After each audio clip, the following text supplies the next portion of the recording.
നമസ്കാരം. ഭാരതീയ ഋഷി പരമ്പരകൾ പകർന്നു തന്ന അറിവുകളിൽ രാത്രികൾക്ക് അധിപയായ രാത്രിയാണ് മഹാശിവരാത്രി. കുംഭമാസത്തിലെ കൃഷ്ണപക്ഷ ചതുർദശി, അമാവാസിക്ക് തൊട്ടു മുമ്പുള്ള ഇരുട്ട് ഏറ്റവുമധികം സാന്ദ്രമാകുന്ന രാത്രി.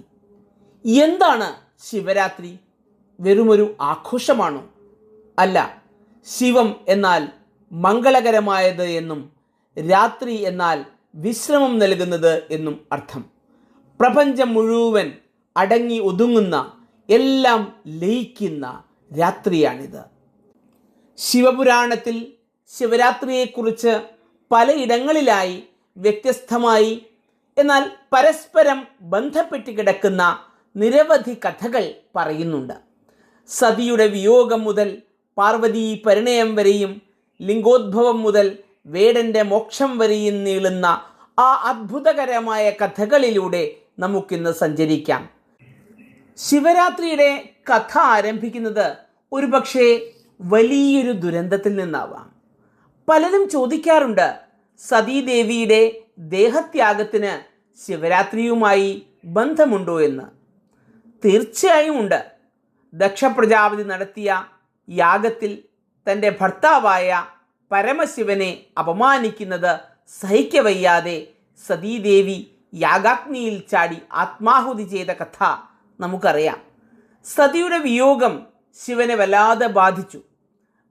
പ്രിയതമയുടെ വേർപാടിന് ശേഷം ശിവൻ ഘോരമായ വൈരാഗ്യത്തിലേക്ക് പോയി. അദ്ദേഹം എല്ലാം ഉപേക്ഷിച്ചുകൊണ്ട് ഹിമാലയത്തിൽ പോയി കഠിനമായ തപസ്സിൽ മുഴുകി. ശിവൻ എന്നാൽ ശക്തിയോട് കൂടിയവനാണ്.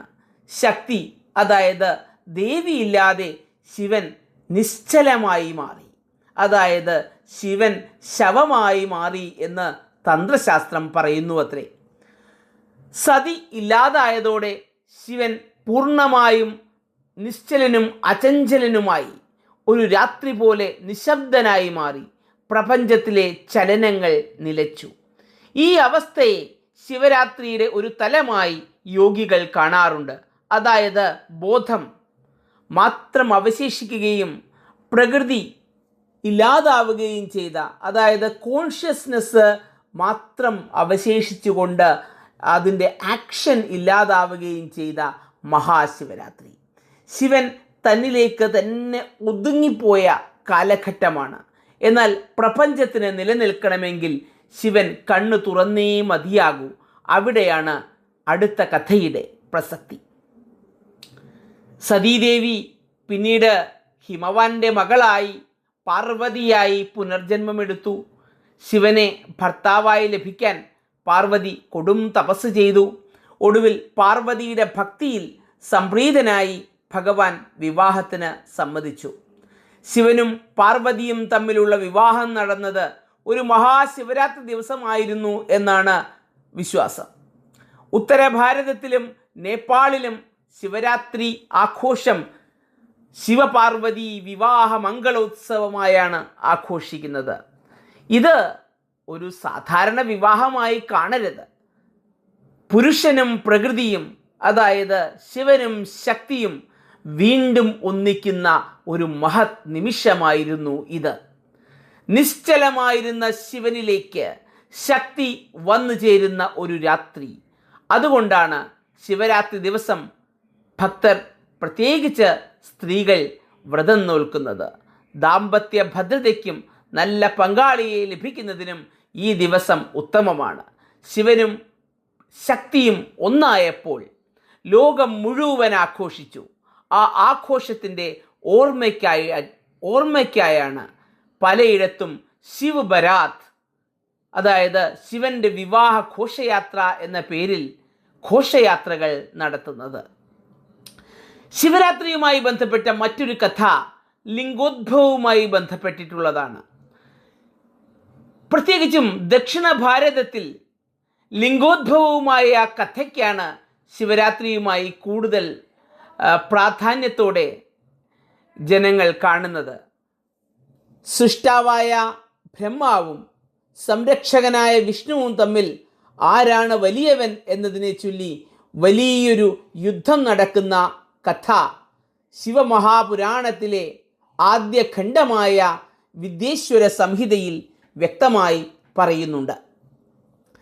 അവരുടെ അഹങ്കാരം മാറ്റാൻ വേണ്ടി ശിവൻ അവർക്കിടയിൽ ആദിയും അന്തവുമില്ലാത്ത ഒരു വലിയ അഗ്നിസ്തംഭമായി, ജ്യോതിർലിംഗമായി പ്രത്യക്ഷപ്പെട്ടു.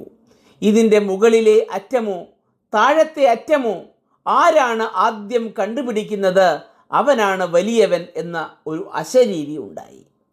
വിഷ്ണു വരാഹരൂപത്തിൽ താഴേക്കും ബ്രഹ്മാവ് അരയന്നത്തിൻ്റെ രൂപത്തിൽ മുകളിലേക്കും പോയി. ആയിരക്കണക്കിന് വർഷങ്ങൾ സഞ്ചരിച്ചിട്ടും അവർക്ക് ഇതിൻ്റെ ആദിയോ അന്തമോ കണ്ടുപിടിക്കാൻ സാധിച്ചില്ല. ഒടുവിൽ തങ്ങളുടെ അഹങ്കാരം വെടിഞ്ഞുകൊണ്ട് അവർ ശിവനെ സ്തുതിച്ചു. അപ്പോൾ ആ അഗ്നിസ്തംഭം ചുരുങ്ങി ഒരു ശിവലിംഗമായി മാറി. മാഘമാസത്തിലെ കൃഷ്ണപക്ഷ ചതുർദശി രാത്രിയിലാണ് ശിവൻ ഈ ലിംഗരൂപത്തിൽ, ജ്യോതിർലിംഗ രൂപത്തിൽ ആദ്യം പ്രത്യക്ഷപ്പെട്ടത്. അതുകൊണ്ട് ഈ രാത്രിയിൽ ശിവലിംഗത്തെ പൂജിക്കുന്നത് കോടി ജന്മങ്ങളിലെ പുണ്യത്തിന് തുല്യമാണ്. നിരാകാരനായ ഈശ്വരൻ സാകാരമായി ലിംഗരൂപത്തിൽ പ്രത്യക്ഷനായ ദിവസമാണ് ശിവരാത്രി. ശിവരാത്രിക്ക് പാലാഴി മഥനവുമായും ബന്ധമുണ്ട്. ശിവരാത്രിയിൽ നമ്മൾ എന്തിനാണ് ഉറക്കമിളയ്ക്കുന്നത്? അതിനു പിന്നിലെ കഥ പാലാഴി മഥനവുമായി ബന്ധപ്പെട്ടതാണ്. അമൃതിനു വേണ്ടി ദേവാസുരന്മാർ പാലാഴി കടഞ്ഞ കഥ നമുക്കറിയാം. മന്ധരപർവ്വതം കടകോലും വാസുകി എന്ന പാമ്പ് കയറുമായി ദേവന്മാരും അസുരന്മാരും സമുദ്രം കടഞ്ഞു. പക്ഷെ അമൃതിന് മുൻപേ വന്നത് ലോകത്തെ മുഴുവൻ കരിച്ചു കളയാൻ ശേഷിയുള്ള ഹാലാഹലം എന്ന കാളകൂട വിഷമായിരുന്നു. എല്ലാവരും ഭയന്നോടി. ഒടുവിൽ കൈലാസനാഥനെ അഭയം പ്രാപിച്ചു. ലോകത്തെ രക്ഷിക്കാൻ ഭഗവാൻ ആ വിഷം കൈക്കുമ്പിളിലെടുത്ത് പാനം ചെയ്തു. വിഷം ഉള്ളിൽ പോകാതിരിക്കാൻ പാർവതീദേവി ശിവന്റെ കഴുത്തിന് മുറുകെ പിടിച്ചു. വിഷം പുറത്തു പോകാതിരിക്കാൻ വിഷ്ണു വായ പൊത്തിപ്പിടിച്ചു. അങ്ങനെ വിഷം തൊണ്ടയിൽ തങ്ങി നിന്ന് ഭഗവാന്റെ കഴുത്ത് നീലനിറമായി. അദ്ദേഹം നീലകണ്ഠൻ എന്ന് വിളിക്കപ്പെട്ടു. വിഷം കഴിച്ചതിൻ്റെ ആലസ്യം ഭഗവാന് ഉണ്ടാകാതിരിക്കാൻ അന്ന് രാത്രി മുഴുവൻ ദേവന്മാർ ശിവന് ചുറ്റും ഇരുന്ന് ഭജന പാടുകയും നൃത്തം ചെയ്യുകയും ഉറക്കമിളയ്ക്കുകയും ചെയ്തു. ശിവന് വേണ്ടി ലോകം ഉറക്കമിളച്ച ആ രാത്രിയാണ് മഹാശിവരാത്രി. നമ്മൾ ഉറക്കമിളയ്ക്കുമ്പോൾ നമ്മുടെ ഉള്ളിലെ വിഷത്തെ, തിന്മകളെ ഭഗവാൻ ഇല്ലാതാക്കും എന്നാണ് വിശ്വാസം. ഇനി ശിവരാത്രിയുടെ മഹത്വത്തെക്കുറിച്ച് വിവരിക്കുന്ന ഒരു കഥ ശ്രീ ശിവപുരാണത്തിലെ കോട്ടിരുദ്ര സംഹിതയിൽ ശിവരാത്രി മഹാത്മ്യം എന്ന ഭാഗത്ത് കൊടുത്തിട്ടുണ്ട്. അത് ഒരു വേടന്റെ കഥയാണ്.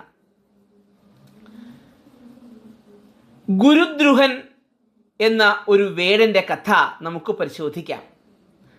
ഗുരുദ്രുഹൻ പാപിയായ ക്രൂരനായ ഒരു വേടനായിരുന്നു. ഒരു ശിവരാത്രി നാളിൽ വേട്ടയാടാൻ അവൻ കാട്ടിലേക്ക് പോയി. മൃഗങ്ങളെ വേട്ടയാടി ഭക്ഷിക്കുക എന്നതാണല്ലോ ഒരു വേടൻ്റെ ധർമ്മം. അന്ന് അവൻ മൃഗങ്ങളെ തെരഞ്ഞു പോയെങ്കിലും മൃഗങ്ങളെ ഒന്നും ലഭിച്ചില്ല. രാത്രിയായി. രാത്രി വന്യമൃഗങ്ങളെ പേടിച്ച് അവൻ ഒരു കൂവള മരത്തിൽ, ബില്ലുവൃക്ഷത്തിൽ കയറിയിരുന്നു. ഉറക്കം വരാതിരിക്കാൻ അവൻ കൂവള ഇലകൾ ഓരോന്നായി പറിച്ച് താഴേക്കിട്ടു. ആ മരത്തിന് താഴെ ഒരു ശിവലിംഗവും ഉണ്ടായിരുന്നു. തൻ്റെ കയ്യിലെ വെള്ളത്തിൻ്റെ അംശവും മഞ്ഞുതുള്ളിയും കൂവള ഇലയും ചെന്നു വീണത് ശിവലിംഗത്തിലാണ്. അങ്ങനെ ആ വേടൻ അറിയാതെ ശിവപൂജ നടത്തുകയായിരുന്നു അവിടെ. അന്ന് അവന് ഭക്ഷണമൊന്നും ലഭിച്ചിരുന്നില്ല. അതായത് അവൻ ഉപവാസത്തിലായിരുന്നു. അന്ന് അവൻ ഉറങ്ങിയതേയില്ല, ജാഗരണ അവസ്ഥയിലായിരുന്നു. അന്ന് അവൻ കൂവളവും ജലവും കൊണ്ട് ഭഗവാനെ അർച്ചന നടത്തി. അറിയാതെയാണെങ്കിൽ പോലും ആ അധർമ്മിയായ മൃഗങ്ങളെ കൊല്ലുന്ന, ഹിംസിക്കുന്ന ആ വേടൻ ശിവരാത്രി വ്രതം അനുഷ്ഠിച്ചു. ആ വേടൻ തൻ്റെ കാലം കഴിഞ്ഞ് മരിച്ചു കഴിഞ്ഞപ്പോൾ യമദൂതന്മാർ അദ്ദേഹത്തെ, ആ വേടനെ കൊണ്ടുപോകാനായി വന്നു. അപ്പോൾ ശിവദൂതന്മാർ വന്ന് പറഞ്ഞു, ഇദ്ദേഹത്തെ കൊണ്ടുപോകാൻ പാടില്ല, ഇദ്ദേഹത്തെ നരകത്തിലേക്ക് കൊണ്ടുപോകാൻ യാതൊരു അർഹതയുമില്ല. കാരണം എന്തെന്ന് വെച്ചാൽ ഇദ്ദേഹം ശിവരാത്രി വ്രതമനുഷ്ഠിച്ച പുണ്യവാളനാണ്. അറിയാതെ ചെയ്ത വ്രതത്തിന് ഇത്രയും ഫലമുണ്ടെങ്കിൽ ഭക്തിയോടെ ചെയ്യുന്ന ശിവരാത്രി വ്രതത്തിന് എത്ര ഫലമുണ്ടാകും? സാധാരണക്കാരന് പോലും, ഹിംസ നടത്തിയ ആളുകൾക്ക് പോലും മോക്ഷം നൽകുന്ന കാരുണ്യമാണ് ഭഗവാൻ ശിവൻ്റേത്.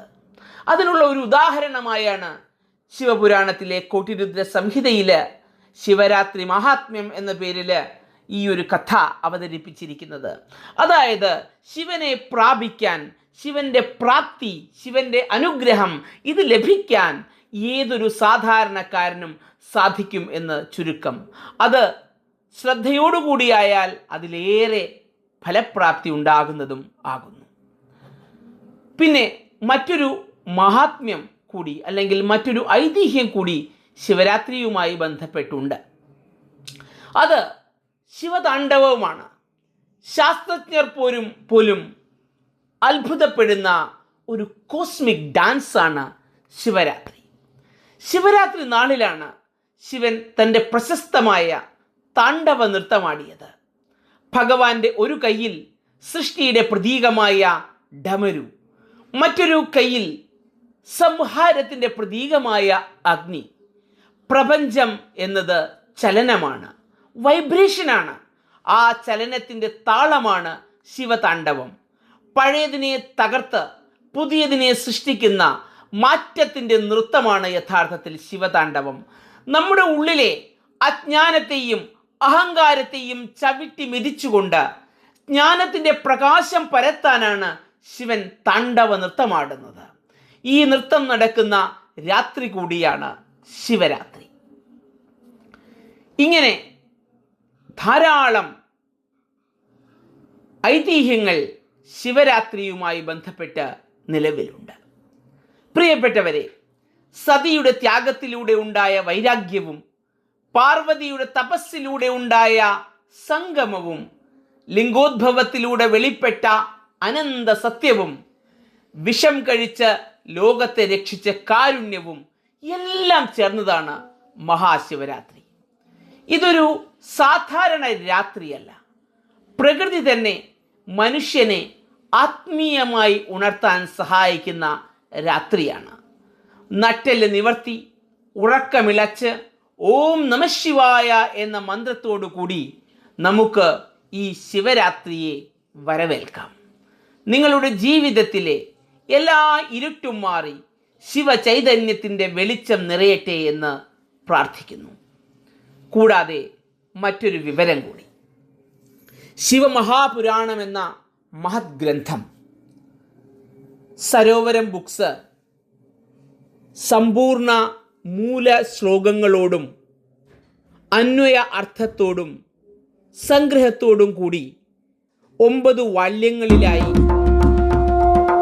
7000-ലേറെ പേജുകളിൽ സാധാരണക്കാർക്ക് മനസ്സിലാകുന്ന രീതിയിൽ സരളമായ മലയാള ഭാഷയിൽ തയ്യാറാക്കിയിരിക്കുകയാണ്. ഈ ശിവരാത്രി നാളിൽ ഈ പുസ്തകം സാധാരണക്കാർക്ക് മുന്നിലേക്ക് അവതരിപ്പിക്കുകയാണ്. ഏതാണ്ട് 7500 രൂപയിലേറെ വില വരുന്ന ഈ പുസ്തകം ഇപ്പോൾ പ്രീ ബുക്ക് ചെയ്ത് 5000 രൂപയ്ക്ക് സ്വന്തമാക്കാവുന്നതാണ്. ഇത്രയും ബൃഹത്തായ പുസ്തകം വായിച്ച് മനസ്സിലാക്കാൻ ബുദ്ധിമുട്ടുള്ള ആളുകൾക്കായി സമ്പൂർണ്ണ ശിവപുരാണത്തെ കഥ പോലെ ഗദ്യരൂപത്തിൽ അവതരിപ്പിച്ചിരിക്കുന്ന സമ്പൂർണ്ണ ഗദ്യ പരിഭാഷ എന്ന പുസ്തകവും ലഭ്യമാണ്. 1200ഓളം പേജ് വരുന്ന ആ പുസ്തകത്തിലൂടെ ശിവന്റെ മഹാത്മ്യം നമുക്ക് വായിച്ച് മനസ്സിലാക്കാൻ സാധിക്കും.